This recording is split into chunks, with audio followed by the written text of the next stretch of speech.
Mandatory. Mandatory na ang pagbabakuna. So hindi na kamo magulat pa sa punto nga hindi ka mo makagawa sa balay nyo, hindi ka mo makalagaw kay hindi ka mo fully vaccinated. Dapat fully vaccinated ka mo. Amo nang pinaka-importante da. Maangkonta lang ang katawhayan, maangkonta lang ang kalipayan. Partially, hindi man totally, ang importante nga nabakunahan kita, fully vaccinated kita. Di ang target sumong kabataan naman 12 years old to 17 years old. Di mo nang iban gahingagaw gid bisan paano nga makapabakuna. Kaya hindi malikawan nga may kalamatay gihapon sa COVID-19, hindi malikawan nga may mga ma-hospital magyapon sa COVID-19. Pag-abot sa hospital, critical ng kondisyon. In fact, lately may mga nagkalamatay sa COVID-19. Si Attorney Lyndon Canya napatay tungod sa COVID-19. Unvaccinated. So amo na nga gina-challenge kita sa gobyerno ta. Ginahangkat kita sa atong gobyerno, nagapanawagan ang gobyerno sa tawo magpabakuna na. Tiyempo na nga magpabakuna. Let's go to work sa ato sining pagpangalagat actual police files diri sa DYEC Action Radio sa Bacolod. Now karon nga hapon ari sa linya naton ang bag-o nga hepe sang Police Station number 9 in the person ni Police Major Junji Liba. Mangibisita sa naton sa aton sining pagpangalagat. Major Junji Liba, sir, mayong hapon. Mayong hapon gid, no? Action Eric, mayong hapon kaga mayong hapon man sa staff sa Action Radio kaga sa mga aton man daga pala magpisubong hapon na. Mayong hapon gid. Nakibot kita, sir, nga ari ka nagli sa Bacolod diri na assign kag ginesignate ka bilang hepe sang station number 9 ni Police Colonel Thomas Joseph Martir. First and foremost, Major, how do you feel nga na-assign ka na diri sa Bacolod? Yes, una, no? Kaya pasalamat kita, no? Isa, matuod na, no? Takto ka man niya na nakibot ka kay si, and so far siguro sa servisyo ko 26 years, daw puro lang kuno po. So, subong daw nagkambyo klima. Alin ako sa Bacolod. Kay ginanataman, ginanataman, kay do it's time naman siguro nga mag-servisyo ta sa Bacolod, no? Kay taga-puli. So, isa man ka na po oportunidad, kaya salamat ko kay si Sir Master, no? Hindi man na iba, kaga upod mo kami na sa sang dati man, dito na serve man sa upo. So, mayo kay pagka-transfer naton, so now, makita na yun sang oportunidad, kaga ano nga mag-servisyo sa kuhan so designate man tada yung area ni aton City Director. Prior sa assignment mo, sir, pila ka sir katuig ka nangin hepe sa Candoni, ang last mo nga unit? Pag-ipi ko ng pagbalik ko na lang to sa last year, no? Bali, so nag-exacto lang ko 1 year Action Eric, no? Ikadwa ko naman ito mabalik. Aside sang sometimes sa mga 2014 nag-ipi man ko dira, no? So, pagbalik ko lang ni mga 1 year, exactly 1 year lang halin ko sa Blue Pandan. So, ang imo last assignment, sir, sa Nopo, no? Yes, pagka-relieve ko sa Nopo, sa Candoni, I mean, medyo dili kita kuan sa Nopo, nag-assign daw mga 3 months, about 3 months. 3 months. So, formally man, nag-lisensya kita kay atong provincial director, pero ginasugta niya man ko nga transfer. It's because nga 5 ti malagdawig na ako sa Nopo nag-serve, so 5 it's time siguro try ko man ang Bacolod. Aha. So sa Nopo, sir, lawig ang imong serbisyo, no? Lawig kita kaya aside sa pag-field force siguro mga 3 years, no? Alin sa 1998 dra na ko dahil sa Nopo until nga official ako mga 2012, so subong lagi kita na relieve, no? So total is mga sarang-sarang gitna mga 23 years, no? Aton na sa pagserbisyo sa Nopo. Ano, sir, ang nag-decide sa imo nga matransfer ka unit from Nopo to BCPO? Actually, hindi naman nato ma-deny, no? Kaya medyo may edad naman kita sa servisyo. Kaya naubos ko naman, Eric, no? Mga malayo nga lugar. Kaya wala naman siguro may proba nga dito kita bisalayo kung makakuha naman lang sa lapit. And also nga time mo siguro ba tubangon tama ng kay ang ining because ng pandemic man la Action Eric na gusto taman na palapit sa atong pamilya, mag-supervise sa kita lalong-lalo na mga bata ako, no? Ma-supervise sa kita, so dogin tanaw ko man na mas maayo kung lapit-lapit ko kay makadalikyat, matanaw mo gid sila. Unlike kung dito ka sa layo, so medyo hindi ka gidya ka dalikyat tayon, so matunga kita ng imo time. Lalo-lalo na kung may mga emergency, no? So amo inang isa ka rason nga nag-decide na ko. So actually so una no kada mo man nag-encourage ako nga ma-transfer sa Bacolod, siling ko sige lang kulaton ko na lang kuan kag na-mention ko ni actually Eric mo na siling ko basi kaluyan mag-major ko ma-transfer ko Bacolod, no? So amo na ang nag-post ako na duman kag amo man ang ako nga daw na ano nagin-ara sa mind ko nga mag-major ko sing ko matry ko sa Bacolod.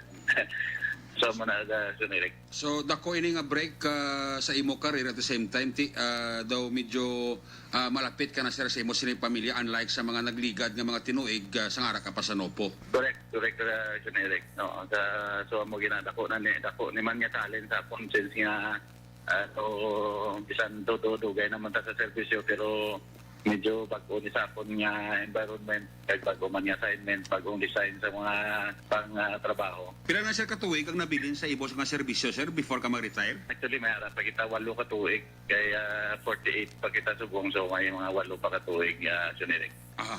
So ang pagbutang sa imo, ang pagbaton sa imo ni Colonel Joseph Martir, Thomas Joseph Martir, gina-expect siguro sir ang breakthroughs, ang mga pagdumalahan dira sa station number 9 na siguro kadako gisag expectation sa imo ni Colonel Martir, Major? Di ta mga naguro ma-mission magtapos pero since nga pag kusisikol ko kay aton city director no di Colonel Martin kilala yung mga bunatag hindi man kami kita iba so wala man sa may mention about so niya man lang yung advice nga di kasi matagaan ng public so ano tampol kita nga daw pag-abot natin wala magiging standby so pag madugay daw wala ko kasi manan din na designate kita dayon action Eric.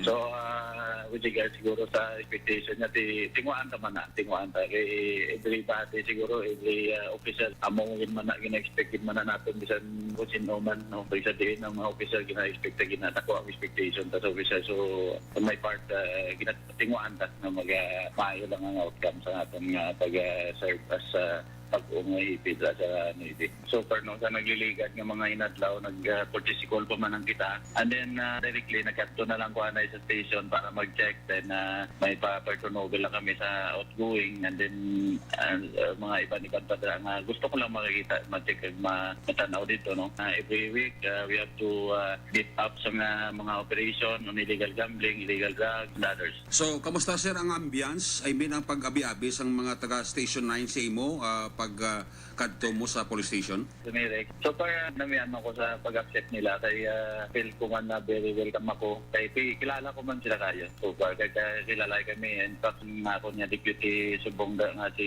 Lieutenant Guzman na direct senior ko man na sa recruit. So hindi man kami magayo. In fact, naka-updanay mo kami sa mga previous na mga assignment sa field force. So why ka pa sir ka-courtesy call sa tatlo ka barangay nga nasa Copan sa station number 9 sa mga barangay captain? Sa mo ay naton no ng project ko no sa Monday no mo ginahina ako no na ma-courtesy call ko dani sila base kung ma-meet ko naman ng barangay captain. So with regard sa duha naman so by Monday siguro action Eric. Sir, anong i-appeal mo sa pumuluyo nga nasa Copan sang station number 9 kag sa mga stakeholders dira nga nasa Copan sa imong area, Major? Bali sa ato no mga nagapamalamati man no, sa area sang Station 9, specifically ang aton na barangay Sumag, no, barangay Punta Taytay and Kabog. Bilang ako no isa ka bago ninyo nga nagtungkong nga ipi ako nang panawagan no tinguan naton na maging malinong kay baluit ang Sumag is alagyan sang kadamaan along the highway gid siya. So bulik mo sa mga pumuluyo mismo sa aton nga barangay Sumag kag Punta Taytay hopefully mabuligan naman nga mapalinong gid. So mula na ako napila kay balo naman na sila kung anong mga basic naton nga hindi dapat primoon tama na ano. So hopefully mapaluntad ta ang katawhayan sang imo area, Major, sa pagpungko mo. Tabay pa Eric, mapaluntad din naton kay imuan ta sa nasilin ko kay sa part ni City Director nag-designate sa aton. Siyempre may expectation pag madako na yung expectation sa aton man kilala man ko na nila. With that note, Major John G. Liba, salamat sa imo sining time sa Action Radio. Good luck sa imo bagong assignment kag mayong hapon, Major. Yes, thank you man, Action Eric. Thank you man, mayong hapon sa inyo. Salamat gid kay Police Major John G. Liba, ang bagong hepe sa Police Station number 9 sa atong sining pagpangalagad diri sa Action Police Files every Sunday alas 3 tub to alas 3 i-media. Ari man sa piyak naton nga linya si Police Colonel Thomas Joseph Martir, ang atong sininga Bacolod City Police Director. Very workaholic, very energetic. Isang tawag lang, gasabat na yon si Colonel Thomas Joseph Martir. Amo ning makabig naton mapisan gidya kag pure nga Ilonggo nga nagapangalaga diri sa syudad sa Bacolod bilang BCPO City Director. Unahon ta ang ining pagbutang sang mga kapulisan naton sa mga quarantine facilities. Hindi malipod sa ato nga mga kauturan, sa ato matagpalamati, nga may mga gina-quarantine nga mga tawo nga naga-iskapo, nagapalagyo sa quarantine facilities. Di para nga hindi nini masulit, nagagyo-gid ang Executive Director sang AOC, si former Administrator M. Ang, nga it's time na siguro nga butangan kag ibalik liwat ang aton kapulisan sa mga quarantine facilities to make sure para mapasiguro nga hindi na liwat matabo ang ini nga mga kaso sa mga nagapalagyo sa quarantine facilities. Ari ang sabat ni Colonel Thomas Joseph Martir sa piyak linya. Colonel?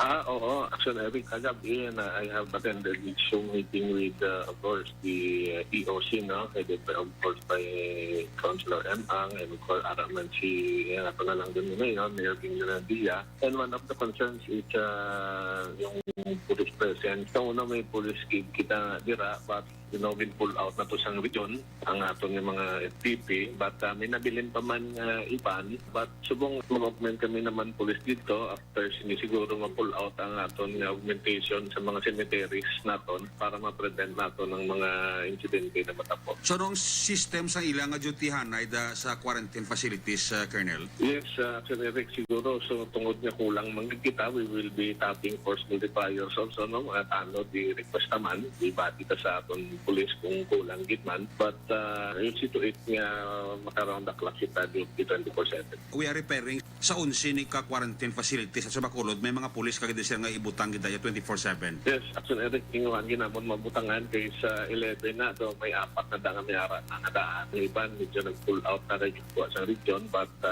source out kami subong kami makakuha sa mga ibutang namon dira kay after the deployment siguro sang kundas natin. Bali, good as a problem ni sir ang request ang EOC naton. Yes, actually, Eric, kagabi na istoryahan na namon ni Mayor and nag-promise mo pa sa ilang provide para maiwasan ta ng mga individual yung mga gagawa-gawa sa quarantine.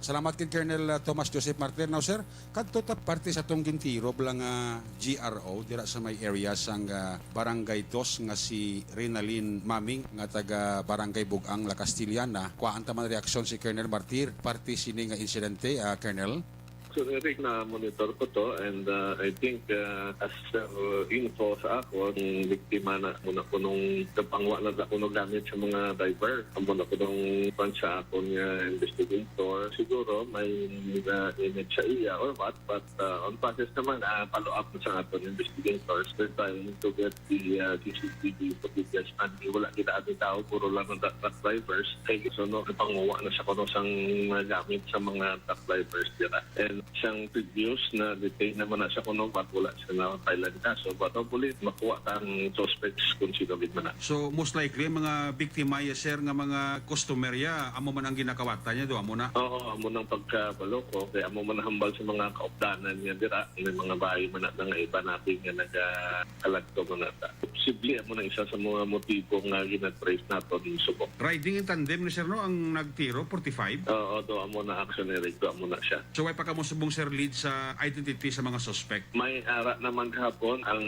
follow-up investigation yung follow-up ni Lieutenant Pastrana and according to him may mga info sila kung sinoto ang napangita sila sa babae na kay kuno gamitin kuha na siyang gamit sa itadak tracker niya yung napagawad niya. Amo na ang pagkapabalo sa ako sa nato nga investigation led by Lieutenant Pastrana. So dira ka mo gatutok sir nga anggulo. Yes, actually, kalipad kahapon, hopefully makakuha kay daw mga 54 years old na ang driver na nalipangita sa iyo. Oo, daw mo na siya. And something daw may ginapagawad siya mo na. Oo, daw ginapagawan niya lang mga documents to. Siguro daw kasi nainit pa lang yung tao. So, ako na ginatutukan na subong, hopefully makakuha ka ng driver. Aha. So hopefully sir, masolusyonan tani ang kaso naman nga panibago sa Bacolod. Yes, actually, kinatinguan tagit.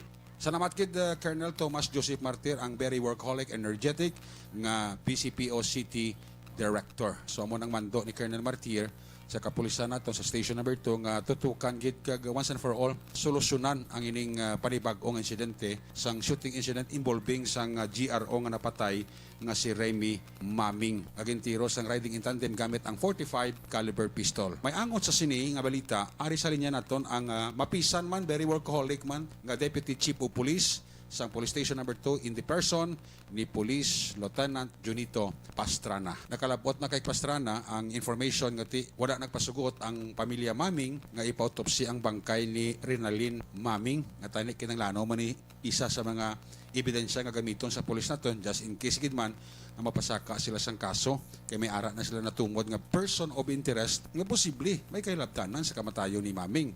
But unfortunately, ang pamilya wala na pasugot nga ipatopsi ang bangkay sang biktima. Gindala ng bangkay sa ilang lugar dito sa may Hacienda Conchita, Barangay Bugang, La Castellana, and hopefully ang pamilya liwat nga mag-cooperate sa atong kapulisan para nga matagaan ta sa hustisya bisan paano pa ang biktima. Bisan nga ti amo ning trabaho isa ka GRO ang report nga ti kon ang iyang mga customer nang biktima man sa papangawat pero ang point 3 gintiro siya, napatay siya. So dapat gidman nga tagaan niya sa hustisya. Regardless kung ano ang pagkatao sang tao, importante hustisya para siya kamatayon. Ari sa linya naton si Police Lieutenant Junito Pastrana, Deputy Police Chief sang Police Station number 2. Lieutenant Pastrana, sir, any reaction sa sining wala pagpasugot sang pamilya nga ipautopsi ang bangkay sang biktima, Lieutenant? So, amo gani, pagkabalot ang hindi na nila pag-autopsy, tamudadagkuhan kami dayon saling ko paano naman.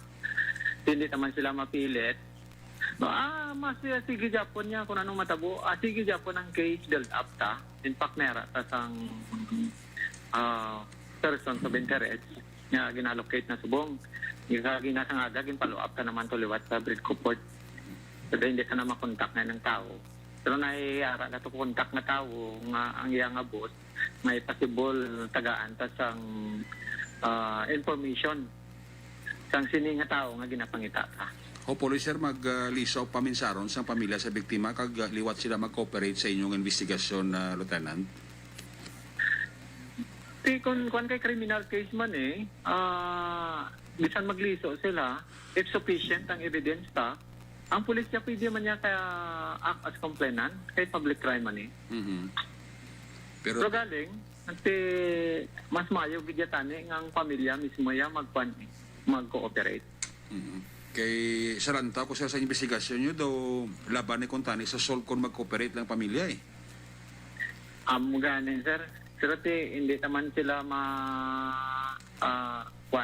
mapersagid nga kung anong ilaya nga desisyon. I don't know kung anong ilang nga samay nga amo sina. So di mo talang nga Japon ang aton nga nga masarangan na. Ang pagpatay ni sir sa biktima, may angot giba ni saya trabaho bilang GRO? Si sir, base sa sa pag-investigar ka, wala na siyang iban nga koneksyon, amo lang gid ni siya.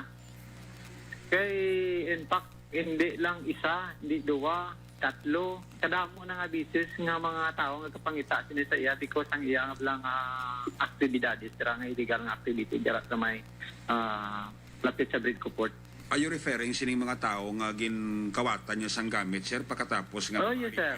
Oo. Alam mo, sir, ang ining driver's license, although nga siling ka nga driver's license lang ang binga kuha sa driver, nga agin patay gid siya. Dito ko na-realize sa pag-investigar nga ang driver's license, sa muning palang abuyan sa mga truck drivers, mo, once nga wala ka driver's license, no travel. Ang pinaka-latest niyang atong biktima niya, before patas ang kalag-kalag daw mga 7 siguro 28 niya na biktima nadula na ang license. So atong tao nga to gutuman to isa kasi mana paano karon kung may pamilya. Kalabanan sir nga mga truck driver ta hindi gid man sila may kaya sa pangabuhi mo. So posible sir ang posible sir ang tungkol sa kainit kag sa kuan sa activity. In fact, gani, sa pag-investigar ta, dira sa palibot, kinakonsidered na ng biktima ang as nuisance dira sa lugar. May mga bago nga truck driver, amo naman na mabiktima siya, except sa mga iba niya nakakilala na siya, wala na sa ginaspak. So there are thousands of hundreds na drivers diri sa reclamation ang nagakwantang mga aktibidad dito. Pila ka truck sinadangga sinambuka ta mo na. So, but silingon sir nga there is possibility nga ang naghimo sang krimen mismo man ang iyang nangin biktima. Yes sir. Amo na. Di ba, Action Eric, once mapiktuhan na pangabuhi mo, hindi lang ikaw, pati pamilya mo, wala na sa kaunon, may tendency nga. Amo na mga possibilities nga ginalantaw ta. Although nga ti amo man na sir iya nga gawi kag trabaho pero ti komo nga ti napatay siya tagaan tagin ni justisya sir. Yes, tagaan ta siya, wala ta ginalantaw ang iyang personalidad na amo na be as a sex worker. Walang taong taya kay may krimen nga natabo, so dira tayo mag-focus. So pasensya na sa kwan nga madala saan pang investigasyon. Obraon ta lang yang obrata. Bilang Sir, again sa nagapamati nga pamilya base pa man lang masanagan sila anong appeal mo sa ila Lieutenant? Amo na ginapil ko sa ila. Saling ka sir, ang pulis ta diri sa police station to, ginahimo ang tanan para matagaan solusyon ang pili nga kaso. Again, wala kita galantaw sa status ang pagpangabuhi sa sini nga biktima. Ginalantaw taya ang krimen nga natabo sa kinahanglan matagaan ta justisya. Samantala na ginayo ko nga mag-cooperate sila sa pulis. Amo man lang nang ginapangayo ta. Ang ilang statement tapos ang other documents nga gina-require sa korte later on para sa aton na case build up. Hindi sa siling outrightly masolve sa dayon ang kaso. Wala mo criminal case ni. So medyo malawig-lawig pero in the process matagaan tagin ni solusyon ng kaso. Ina sir kung interesado pa sila nga matagaan justisya ang mismo biktima nga pamilya nila. So muna. Kung interesado sila, sagin siling ko na if there is enough evidence, ang pulisya pwede man niya Japon niya ka-act as complainant in behalf ng family. In that note, Police Lieutenant Junito Pastrana, sir, salamat kisang time mo always, Action Radio, God bless. Okay sir. Thank you very much. Salamat kid, Police Lieutenant Junito Pastrana, ang Deputy Police Chief sa Police Station number 2 sa aton sining nga interview sa Action Radio Bacolod. Ari sa papakidaton nga linya si Police Captain Elmer Bonilla, ang hepe sa Police Station number 7. Ini pisan man nga klase tawo ni. Nakatumdom ka po sa tong duha ka mga biktima balasang pagpangawat motor si Roel Quinco kag si Nican Roas nga taga Barangay Tangob. Ato balaging kawat ang ilang motorsiklo nga duha. Ginpaparahan sila sa duha ka mga suspect, gintayaan sa armas luthang, ginkuha ang ilang motorsiklo nga gingamit man sa kawatan sa pagpalagyo. Ang latest development, buwas sa aga, Lunes, ipasaka ng kaso kakarnaping right after nga na-identify ining mga sospitsado pagi sa Rogues Gallery sa station number 7 and it was found out na diskubrihan ni Police Captain Bonilla nga may mga kaso pag sila gali nga pagpangawat sa ibang nga police station why labot may mga pending warrant of arrest sila. Ari sa linya naton si Police Captain Elmer Bonilla, ang hepe sa station number 7. Captain, ang development sa kaso karnaping dira sa mga AOR nga natabo sa area sang Bangga Kaira Pauline Village sa Barangay Alhis sadtong Nobyembre 1, Captain. Yes, actually, Eric, nakakuha na natin isang update ang periodo ka biktima kasi yung kaso nga karnating na tabo dira sa Barangay Alhis. Ito din sunod-sunod niya yung karnap yung dua ka mga exposure sa PBS at sa Kahaminyo. So, napay para naman sa ating investigador ang endorsement para sa pag-file ng complaint tiniaga sa opisina ng fiscal sa Sineric. Identify man ni sir sang duha ka mismo ka biktima sir no? Isa po Eric, no, actually, singin check natin sa CCTV, may lead na kita dira sa tagimo siling krimen galing kay kabalo pa naman ng gabi. So, gin-check natin, no, sa ating Rogues Gallery dito sa station number 7 para mismo ang mga biktima Eric ang ma-identify isang siling mga suspitado. Kapag open ang Rogues Gallery, tanawin isang ang mga biktima, positively identify nila yung mga suspitsado nga mo mismo ang mag-agaw sa ila motorsiklo. So, gin-check natin sa ating sira, kamunisang natawag natin nga crime analysis report system block Eric. Kung sabihin na nakita natin dito sa record, ngayon galing mga suspitsado o mga previous cases dira mismo sa area ng Station 2. Other one is Station number 4. So, siguro yun sila kaagin sila sa Commission of Generic for either ang mga previous na complainant na generic when nagpadayon sa ila kaso. That's why yung nakagawa ini. So, check naman na ganin dira sa area ng police station number 8. Kung mo ng mga suspitado ng generic ang ginatumod ng mga biktima pag gina-investigahan ng investigator ng police station number 8. So, dito na, sir, pwede nang adlan nila nga mga ngalan, sir, no? With respect na generic, bali hindi natin nanay ma-disclose sa kahinginan. Kasi padayon niya ang pag-monitor kada pagpangita ni isang maoperatiba natin sa siyudad sa Bacolod. Kasi may mga hindi warang ibarat sa ginitloy na generic. Hindi yan lang sa pagpangkarnap sa yan sa check natin to, may tinding warang ibarat sa silang violation sa 9165. Salamat, Kid Police Captain Elmer Bonilla, ang hepe sang Police Station number 7. Ang inyo palatuntunan, Action Police Files. Liwat magatakop, balik ini next Sunday, same time, same station. O po diri sa atong mga technical partner sa Studio A, Broadcast Engineer Henry Espolgar kag Broadcast Engineer Oliver Pason. Standby na sa masag programa Negros Occidental Provincial Police Office in Action. Magasunod sa dinigid lamang Madugay. Ako naman si Action Eric Magbano, nagsiling salamat gid sa inyo papamati. Tubtub sa masunod ko Domingo. Happy weekend. Salamat sa aton nga mga tagpalamati sa Facebook Live, sa nag-text diri sa aton, sa nag-chat diri sa aton. Happy weekend. Una sa balita, una sa aksyon, sa Bacolod. Aksyon,